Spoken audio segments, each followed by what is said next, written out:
Why does every new fantasy villain just seem like a misunderstood social media influencer? The Dark Lord doesn't want your kingdom anymore. They just want you to follow. We've entered an era where fantasy villains have traded world-ending stakes for curated aesthetic trauma and algorithmic sympathy.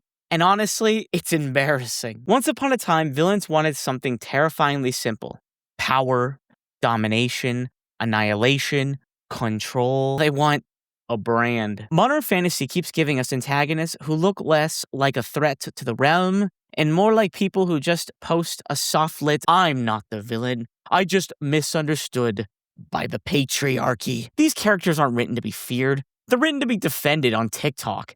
And when your villain's primary goal is to trend, the story loses its spine. The 2026 thirst traps arms race is only escalating. Publishers have realized that a villain with a jawline sharp enough to slice bread sells better than a villain with an actual ideology.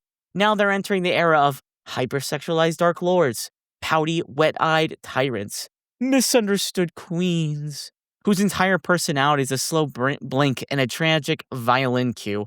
These villains don't conquer kingdoms, they pose in front of them. So what did we lose? When every antagonist is a soft-spoken, trauma-aesthetic influencer, we lose the thing that made fantasy villains iconic: the genuine threat, the moral weight, the sense that the hero is up against something ancient, powerful, and terrifying. The villain should be someone you want to stop. Here's the twist. The solution isn't to go back to cardboard evil. It's to return to villains who are charismatic because they're dangerous, not because they're marketable.